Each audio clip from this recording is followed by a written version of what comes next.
siapa bilang bahwa value investing itu selalu butuh waktu bertahun-tahun? Belum tentu. Belum tentu. Pak Lo beli Indi 100, jual di 600. Nanti ada ceritanya semua di belakang. Ini hanya dalam waktu 2 bulan. Saya saksi hidupnya ini. Dia cerita waktu memberi kuliah di Prasetya Mulia malam-malam. Tumben ya, dia tanpa ditanya dia cerita bahwa tadi dia beli saham Indi. Mahasiswa nggak ada satupun yang berani karena Indi waktu itu perusahaannya masih rugi, kemudian harganya juga udah jatuh sedalam-dalamnya. Batu bara juga harganya $49 per metric ton. Ya. Nggak ada satupun yang berani. Ya. Nah, 2 bulan kemudian jadi 600. Ya, jadi 600 dia jual. Dia buyback lagi di 830. 6 bulan kemudian dia buyback lagi. Kenapa dia buyback lagi?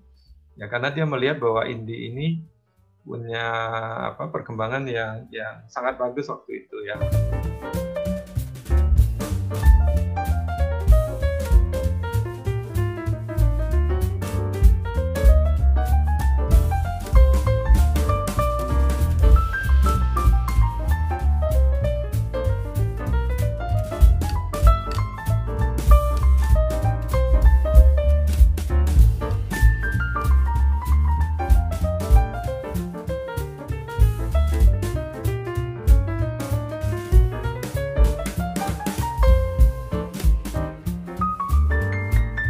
Sangat ngikutin Warren Buffett. Ya. Jadi Lo Keng Hong is Warren Buffett. Tidur dan do nothing itu better than aktif. Ya. Ya. Dia ingin cuan besar, tapi sebenarnya dia nggak serakah loh, Bapak Ibu. Ya. Dalam beberapa hal saya perhatikan tuh Pak Lo nggak mau masuk, nggak mau ngejar harga yang udah naik. Ya memang ada plus minusnya ya. Ya Kak, inilah yang kita bilang calculated risk-nya Pak Lo ya. Satu, UT operasionalnya masih bagus. Tadi masih 1 triliun ya laba operasional. Jadi laba operasional itu penting ya Bapak. Saya biasanya itu perhatikan betul itu. Utang bisa di reschedule. Karena utangnya ke Jepang.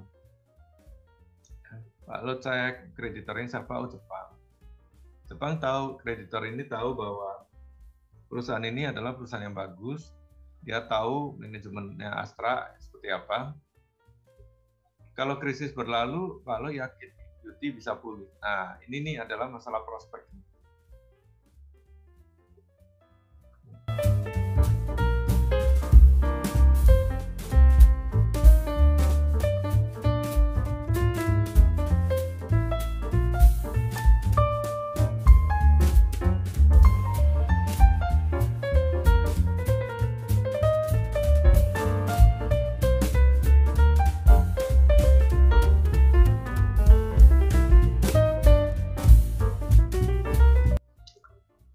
Nah, kalau kita bicara prospek nih, biasanya saya melihat ke depan itu kira-kira perusahaan ini kemampuan menghasilkan pendapatan sales dan laba bersihnya seperti apa. Dan saya ingin mencari yang memiliki pertumbuhan yang sustainable. Tidak hanya 1-2 kuartal, tapi bisa lanjut terus. Perkecualian tentunya untuk saham yang sifatnya cyclical ya, yang bisnisnya itu mengikuti siklus. Contoh seperti komoditas. Nah, itu kita mesti hati-hati.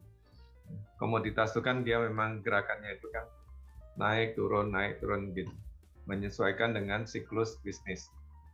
Lalu saya akan cek seberapa profitable perusahaan itu. Saya pakai ROE, saya pakai net profit margin. Panin Invest tadi itu PNIN punya sekitar 62%. Pak Lo punya ini tahun 2020 ya. Ini kita dapatkan di annual report AR-nya PNLF tahun 2020. Itu Pak Lo di urutan kedua ini. Ya, dia punya 2,76. Belum sampai 5%.